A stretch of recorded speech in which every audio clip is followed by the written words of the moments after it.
اعوذ باللہ من الشیطان الرجیم، بسم اللہ الرحمن الرحیم۔ ناظرین و سامعین السلام علیکم ورحمۃ اللہ وبرکاتہ۔ ناظرین، آج میں آپ کو 9 رمضان المبارک بدھ کے دن کا وظیفہ بتانے جا رہا ہوں۔ یہ آپ نے وظیفہ پڑھنا ہے اور جو آپ کی حاجات ہیں، جو آپ کی جائز حاجات ہیں، وہ آپ کی انشاءاللہ تعالیٰ پوری ہو جائیں گی۔ وظیفہ ناظرین یہ ہے کہ آپ نے سورۃ کوثر 3 مرتبہ پڑھنی ہے۔ اس کے علاوہ آپ نے یا ذوالجلال والاکرام اس کا بھی وظیفہ کرنا ہے۔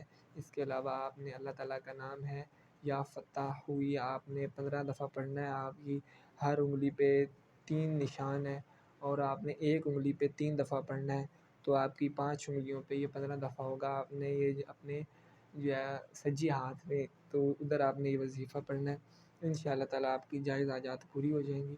اور اس ویڈیو کو زیادہ سے زیادہ شیئر کریں۔ 9 رمضان المبارک بدھ کے دن سارے لوگ یہ وظیفہ کر لیں اور جو بھی آپ کی جائز حاجات ہے وہ انشاءاللہ تعالیٰ پوری ہو جائیں گی۔ اور آپ یہ سحری افطاری جب بھی آپ فری ہوں، آپ نے اطمینان کے ساتھ، آپ نے اس دوران کوئی کام نہیں کرنا، اپنا فون کوئی بھی آپ کو بلائے نہ، آپ نے بالکل اطمینان کے ساتھ پرسکون ہو کے اور اکیلے میں آپ نے وظیفہ کرنا، کوئی شور نہ ہو، کوئی کچھ نہ ہو، آپ نے بالکل اطمینان کے ساتھ کرنا ہے۔ جو آپ کی جائز حاجات ہوں گی، آپ کے کاروبار میں برکت ہو جائے گی، آپ کی اولاد آپ کی فرمانبردار ہو جائے گی، آپ اپنے بچوں کے رشتوں کے لیے پریشان ہیں، وہ انشاءاللہ تعالیٰ آپ کے حل ہو جائیں گے۔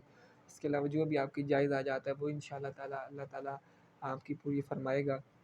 آپ نے یہ وظیفہ کرنا ہے اور آپ یہ جب آپ کو وقت ملے آپ کر سکتے ہیں، لیکن شرط یہ ہے کہ آپ نے اطمینان کے ساتھ کرنا ہے، خلوص کے ساتھ کرنا ہے اور آپ نے یہ یقین رکھ کے کرنا ہے کہ یہ انشاءاللہ تعالیٰ آپ کا وظیفہ اللہ تعالیٰ قبول فرمائے گا۔ اور آپ نے یہ وظیفہ زیادہ سے زیادہ شیئر کرنا ہے اور تاکہ یہ میسیج لوگوں تک پہنچے اور لوگ بھی اس سے فیض یاب ہو سکیں۔ بہت شکریہ، اللہ حافظ۔